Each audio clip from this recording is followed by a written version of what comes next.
All right, let's do it. All right, guys, this is Sage Shoal. Welcome to Chapter 1 of Reflections of the Ocean. Let's get started. Chapter 1, Learning and Embracing the Process.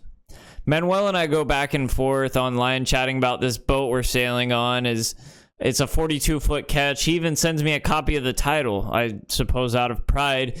He tells me he had to wiggle it out of the mangrove trees after to obtain it. After commandeering this boat, he replaced the masts on it and sealed the portholes with plexiglass, which had been looted from the boat prior. The portholes they were bronze, you know, so everyone takes bronze stuff off of derelict boats. Anyways, from there, it only lacked a few cosmetic and operational things, which we will nip in the bud later. The salty air crackled with anticipation as I met Manuel. His weathered face mirrored the adventurer's spirit coursing through my veins. In a flurry of activity, we went the next few days prepping for the journey. At Dawn's salvage yard, there was a chaotic symphony of clanging metal and barking seagulls. With a practiced eye, Manuel weaved through the maze of warehouses, his calloused fingers drumming a silent rhythm on the sextant. A glint of opportunism flickered in his eyes as he snagged various bargains, such as a radio and an antenna. I readily agreed to split the cost, fueled by the naive optimism of a first-time sailor. The next day arrives, and I'm at work for a shift I picked up, one of my last shifts prior to my months of freedom. I went to the hospital cafeteria after a rough call. I was working night shift. My supervisor tried to tell me I couldn't get food until I cleaned the ambulance, but the cafeteria was closing and I wouldn't get another opportunity.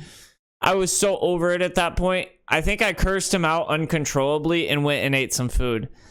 Never stand between a night shift medic, there it is, and his one opportunity for grub. It was at this point I decided to start my vacation early. I took the next few days off because I was scheduled to work. Thus, I began my three-month vacation. While prepping, I stopped by a local favorite spot of mine, the Movement Sanctuary. Rest in peace, Movement Sanctuary, by the way. Basically, this place is a circus performance gym with an amazing group of people to accompany it. It was my sanctuary away from work. Anytime I wanted to see friends, I paid a visit. No questions asked. I truly felt welcome at any time. I stood around the sacred bonfire for what would be the last time there for a while, and I told the tribe about a trip I would be embarking on. One guy named Tommy Pilings was instantly attracted to the idea. I tell him that we still need an extra crew member, so we exchanged numbers. I didn't think much of it. The next day, he tells me he canceled his classes for the semester and is packing for the trip. Then we were 3. I didn't know Tommy at all prior to this, or Manuel, and then I found out that Alicia, a 4th temporary crew member, would be joining us as well. This was all just a spontaneous spark of adventure. We had no real purpose for this trip. The only motivating factor was that I had an ex-lover in Tulum that I wanted to visit, and as they say, it's about the journey, not the destination. Tommy ended up being both a resource and an annoyance at times. An annoyance in the sense that he is not an experienced sailor, therefore he is learning through making mistakes in our company. He also had a slight drinking problem and would at times get angry for being woken up to help. We'll touch on this later. Overall, though, he was a great member of the team. He's quick to manage an anchor or rigging, and he's also a certified pilot, which was slightly helpful with navigation. The moment had arrived after days of getting provisions and equipment organized and together. We arrived at the anchorage in Sarasota. I had organized it so that a friend would shuttle my car back to its respective place. The wind was blowing, and it was choppy, extremely choppy, getting out. I expected the sailboat to be docked, awaiting us to walk onto it like a Caribbean cruise line or something. I was sadly mistaken. It was rather about 200 to 300 feet out from the shore, tied onto a mooring ball that had not been paid for. So, already there was a sense of urgency. Manuel took Alicia first, and they went out with their things, and it looked rather challenging. It looked like a challenging row. It took them about 30 minutes. So when they got back, my first attempt came, and he said, "You're up," when he got to shore. And so I jumped into the dinghy and gave it a try. The first 15 minutes, I was in an infinity pool, just rowing into the wind incessantly. The wind had picked up, and I was getting hopeless.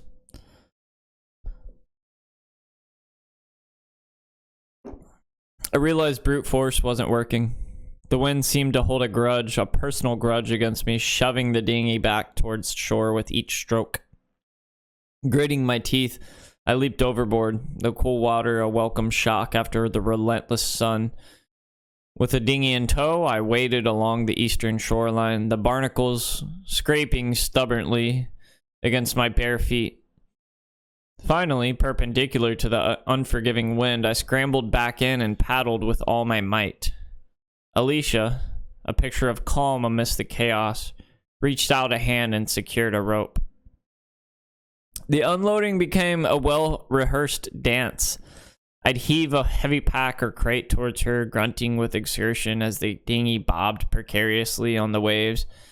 Alicia, with a wry smile that hinted at the absurdity of it all, caught everything with a practiced ease. She stowed the gear with impressive efficiency, her movements a stark contrast to my own struggle to maintain balance. It was a slow, laborious process, but eventually the bottom of the dinghy peeked through the jumbled mess of supplies. With a sigh of relief so deep it seemed to come from my toes, I paddled back to shore, the current mercifully aiding my return this time. Taking a moment to catch my breath, I finally allowed myself to a good look at our vessel.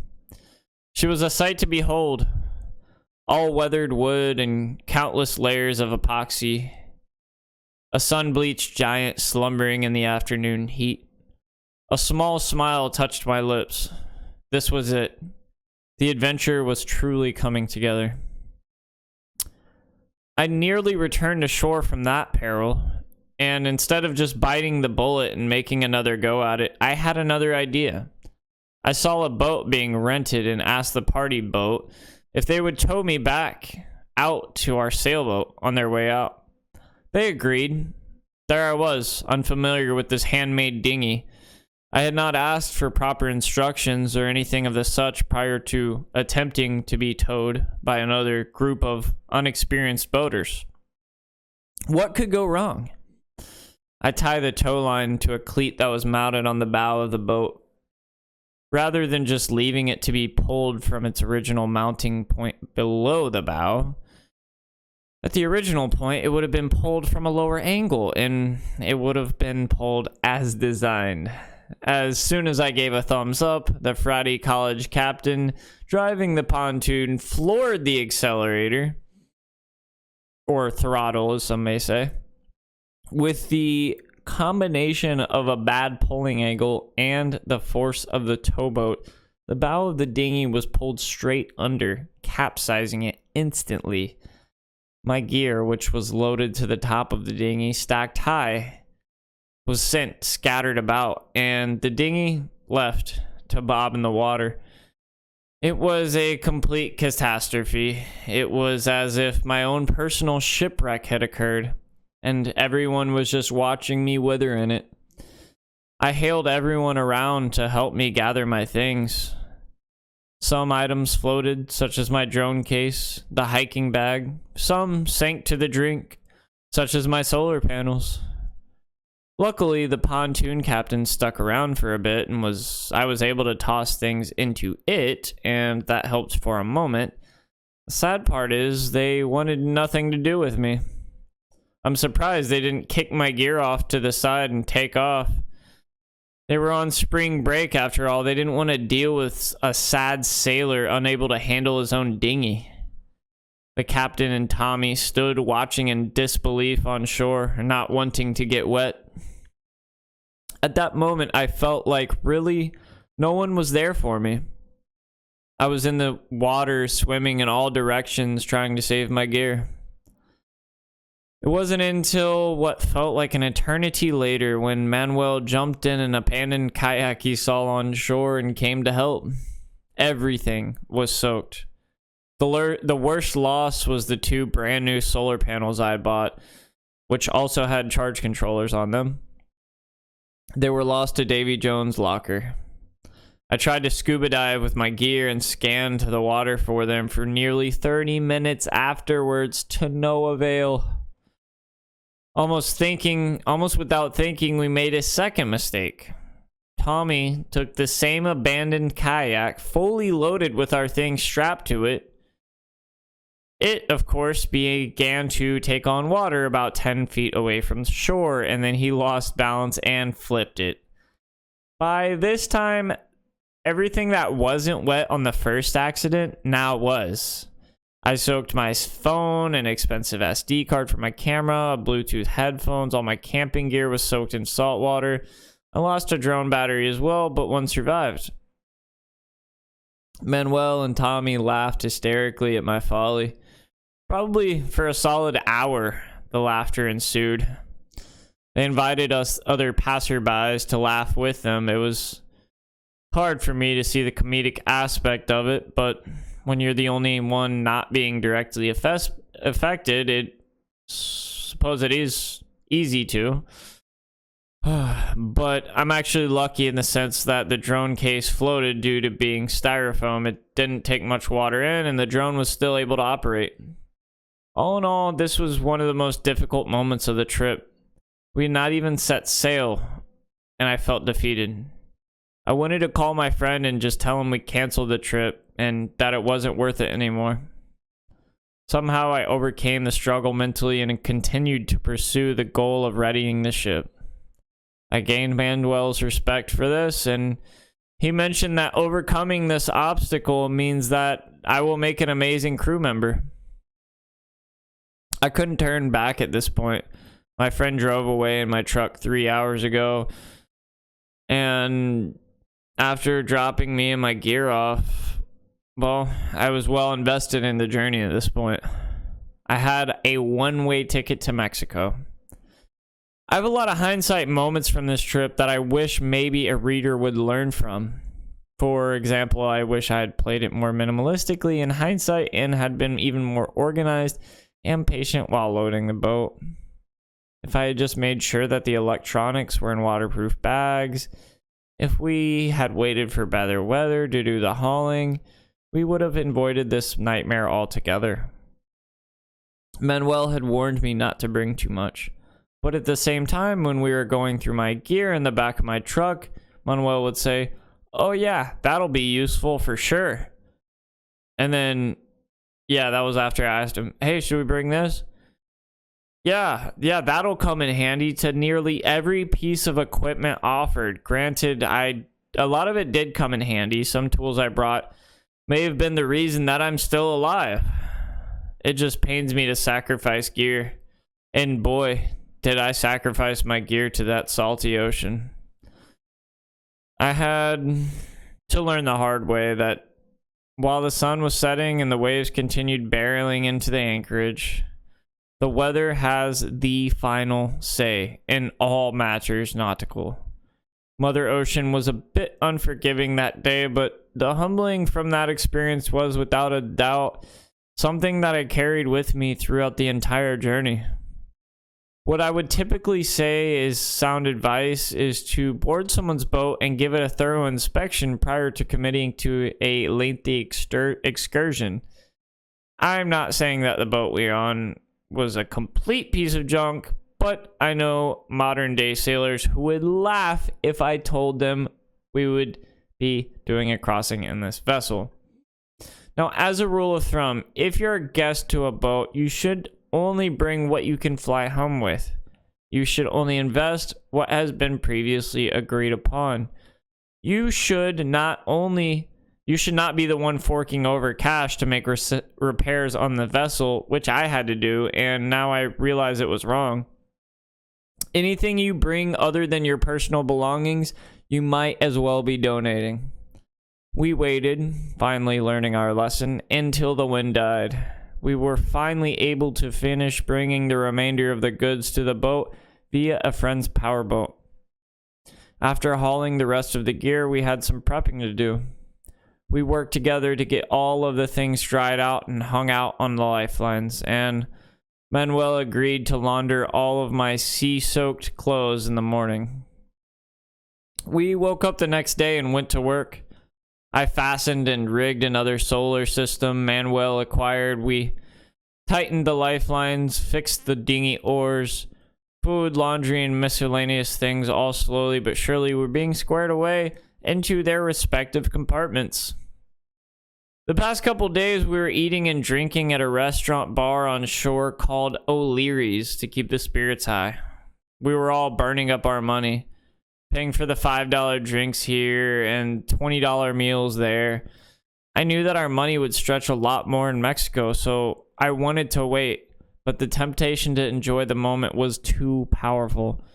Besides, we were still fresh with adequate funds, so we could care less. In the back of my mind, I noticed we, the crew, had been paying for random things. For example, Manuel asked us to get flags from West Marine. Me and Tommy also financed provisions for the entirety of the trip. We expected a contribution from Manuel, but never received it. Manuel said to make up for it, he would pay the port entry fees, which he said can be hefty. So I held my tongue. I was hoping it would equal out. Chapter 2. Trial by Seawater. We sailed out of Sarasota on my birthday, January 17th, 2020. Which, my birthday is actually 94, but anyways. We had a delicious, fresh, caught seafood dinner at the local restaurant, O'Leary's. Grouper bites were on the menu, which goes down with such buttery smoothness, it's hard not to empty your wallet on bottomless plates of it. We played around doing acro yoga and stretching before being confined to this vessel for what would be days. The sun was setting and we gathered into the boat after completing some final tasks. The main one being drying all of my gear. It took a day to dry my down sleeping bag, but boy was I glad when Manuel returned it and it had a nice dry fluff factor to it. That just makes you feel safe. We noticed a fateful wind change. It was exactly to our favor.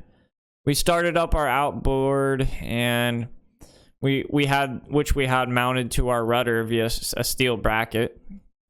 The motor maintained our course until we neared the end of the channel. Once out of the channel, it then ended up bouncing in and out of the water with the high waves and eventually puttered out. I would not turn back over. It was dark by now and we could barely see waves breaking off of our starboard, about 200 feet off. They were getting closer and closer, and this meant we were drifting into shoals. We eerily drifted closer and closer. Manuel toiled with the tiller. The main and mizzen were fully aloof, but we were not seeming to catch the wind properly to get us out of this inherent danger. Alas, we struck luck. In the remaining 50 feet to which we approached the shoals, the wind took the sails and carried us out. We all breathed a sigh of relief. After that, it was smooth sailing until Key West. Chapter 3. Alicia, with her seasoned salt air confidence and a handful of sailing trips under her belt on Lake Michigan, was a natural choice for first mate on our journey to the Keys. We had talked about joining her crew sometime. The thought of battling the cold of a Lake Michigan sail seemed like a cool new adventure. Maybe during the summer some future time. While Alicia was a bit of a stickler for wearing her PFD, The rest of us were a bit more lax. Honestly, with the cool ocean breeze whipping through my hair on the way to Key West, the bulky life vest was a welcome layer of slightly damp warmth. So I put it on for a little bit. While underway, we saw a sea turtle bobbing his head on the water surface. Also, a pod of dolphins came out to play. The boat was caked with barnacles, so that may have attracted them. They were so bad. Tiny crabs had made homes on the boat's hull.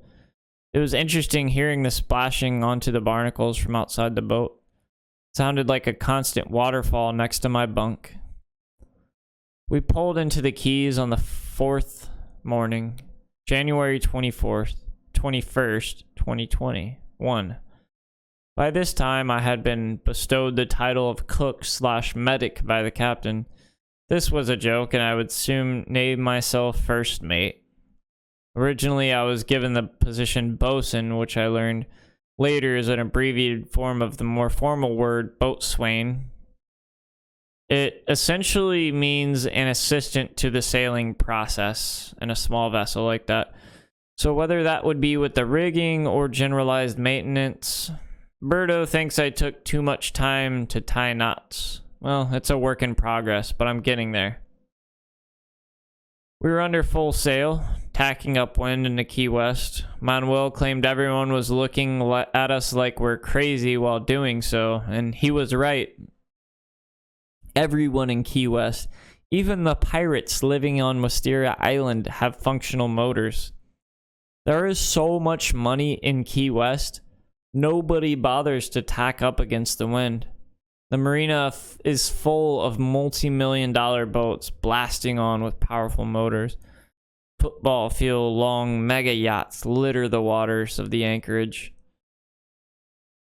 We experienced being knocked around while we were in smaller dinghies.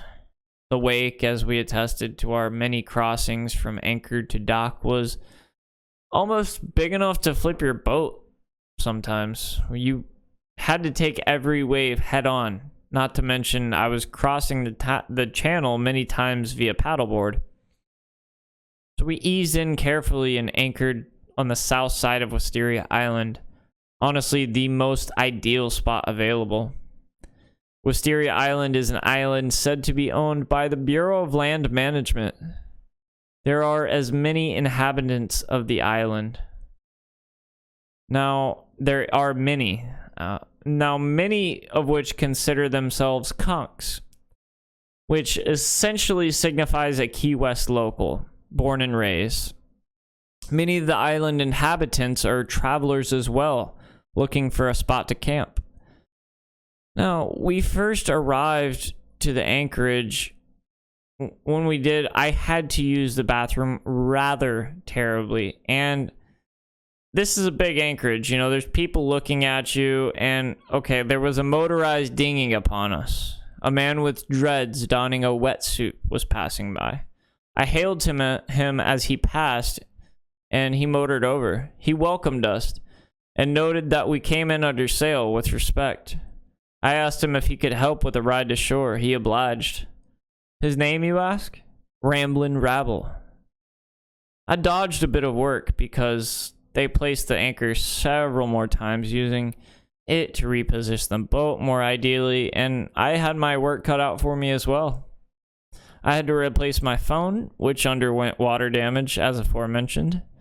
Little did I know if I would have wirelessly charged it, it would have worked fine. It was only the charging port that I acquired some corrosion after being submersed in nasty water. Alas, I longboarded across town to T-Mobile, bought a cheap-ish phone, stocked up on provisions, then met up and had lunch with the crew at the Cuban restaurant. Alicia kindly took care of the bill. She was a very cool person. She tried to teach me everything she could about sailing. I'm excited she invited me to sail on her boat in Chicago. I definitely hope to take her up on it, despite the potential cold. And wow, why do I keep mentioning that? It honestly feels surreal when she left. She felt like a pivotal member of the crew who grounded us with feminine energy. Alas, us three lads had our destiny awaiting us, as well as good times. We went to work scraping the boat as soon as we could. The first day I went through 3 whole scuba tanks working to get the Kish barnacle free. While doing so, I dropped my GoPro camera in the water. Reason being, the head mount slipped off my head while looking for the scraper that I lost. I found both eventually and then lost the scraper again later. I decided from now on, I'm not getting in the water scuba diving with something that doesn't float if it's not tied to me. I continue to dive with my GoPro, but I use the mask mount instead. We finished the boat and directed our sights upon other projects. After making headway with the miscellaneous missions, we went to Wisteria Island to hang with the locals. Manuel was able to salvage a guitar and some construction materials for the boat. Meanwhile, we returned from a musical gathering that we went to on the island. It was a buddy's birthday and we were all super cheery. Well, our crew of 3 took a swig of moonshine when we arrived back at the boat, mostly because we planned to sail that night. Now, in a drunken stupor, I had realized I left my bag containing my new phone and wallet in the dinghy. And then disaster struck when Tommy confessed he'd tied the wrong line, and our vessel was now adrift. Panic clawed at my throat. My new phone, irreplaceable pictures from the trip, and essential ID documents. They were all gone, and Manuel, ever the optimist, suggested waiting until morning to commence the search. Sleep, however, offered little solace. I obsessed over the phone's location settings, a futile attempt to control the situation. As dawn painted the sky with streaks of orange and pink, I paddled out to the docks, a sliver of hope clinging to the possibility of maybe a miracle. Hours ticked by, filled with fruitless inquiries and a growing sense of despair. Just when I was about to give up, my phone buzzed with a life-saving call. It was my brother, his voice a beacon of good news. He received a call from fishing charter claiming to have found my belongings. Relief washed over me, quickly followed by a wave of apprehension. Their mention of the weird feeling of the cannabis in my dry bag sparked concern. Would they actually return my things? Well, fate, it seemed, was on my side. A man named Jason, a character defined by equal parts bravado and intoxication, offered to help retrieve my dinghy. So, we embarked out on this rickety 20-mile journey in his 11-foot fiberglass vessel. The relentless sun beating down on our backs. Jason, a self-proclaimed 9th-generation conch, regaled me with his tales of life in Key West, punctuated by his philosophical musings brought on by, well, let's just say his calmness improved with each puff of the joint. After what felt like an eternity, the Apple Maps app finally guided us to a speck in the distance, our lost dinghy, bobbing triumphantly on the waves. Towing it back felt like a victory lap, each stroke erasing the previous day's despair. The sun had transformed my skin into a lobster hue, but the sting was a small price to pay for the return of my lost treasures. Now, when I get back, we hit the town to celebrate. I tell people the truth of our situation as I get a couple pours in at the local watering hole. At this point, Jason and a lot of other sailors think I'm being treated unfairly by the captain due to the financial imbalance. The fact that I'm working so hard on his boat without pay makes people recommend me to jump ship. I tell them I'm already too committed. Although, I hope that isn't my downfall. Since I recovered all the things that were missing, we left that night under a full moon. Alright guys, I'm gonna call it there. Big things coming in the next chapter. Thanks for watching. Thanks for listening. As always, stay safe. Well, stay salty, really. Cheers.